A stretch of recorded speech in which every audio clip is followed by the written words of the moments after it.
Уставни измени со одложено дејство за влез во Европската Унија е добар владин предлог, а од стратешкото партнерство со САД земјата може и треба да очекува бенефит и на патот кон нејзините евроинтегративни процеси кои се блокирани од источниот сосед, порача првиот човек на Ману Живко Попов на свечената седница по повод 59 годишнината од формирањето на Академијата. Академик Попов, осврнувајќи се на актуелните глобални случувања пред кои е исправен светот, како што се војната во Украина, но и случувањата на Блискиот Исток, вели се сериозен аларм дека земјата мора да го најде своето безбедно место во светот. Стратегиски партнери кои се силни треба да и помогнат на Македонија поскоро да го заврши евроатлантскиот процес, затоа што секакво понатамошно жртвување и одолжување е премногу и губи секаква смисла. Во однос на спорот со нашите соседи со кои со векови живееме едни до други, некојаш со граница, некојаш без граница помеѓу нас, на маса имаме одличен предлог со предвидено одложено дејство што представува солидна основа за компромис, но за жал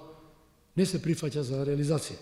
Осврнувајќи се пак на домашните општествени предизвици, Попов во своето експозе пред присутните анотираше како што рече партизацијата на дел од институциите, но и недовербата во правосудниот систем, укажувајќи на загриженоста за имплементацијата на реформските закони кои се носат во склад со евроинтеграциите, а кои се важен дел во отварањето на поглавијата. Попов додаде дека има и добри закони, но и слаба имплементација. Партизацијата на општеството за жал доведе и до нефункционален правосуден систем, со минимална доверба на граѓаните и перманентна критика во извештаите на Европската Унија за напредокот на потребните реформи. Вистина е дека перманентно се прават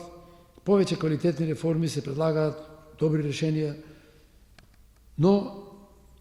тие имаат слаба имплементација во правосудниот систем. Во говорот од 23 страници академик Попов се осврна и оваа година на научните достигнувања и реализираната програма, но даде свое гледиште и на повеќе области во делот на образованието, укажувајќи на преголемата бројка на универзитети кои се отвараат на толку мала држава, третманот на македонскиот јазик, здравството и предизвиците со кои се справува овој сектор. Пораките на првиот човек на Ману не ги слушна премиерот Мицковски и претседателката Гордана Силјановска Давкова, кои не беа присутни на седницата на 59 годишнината од Ману. Меѓу присутните пак беа поглаварот на МПЦ господин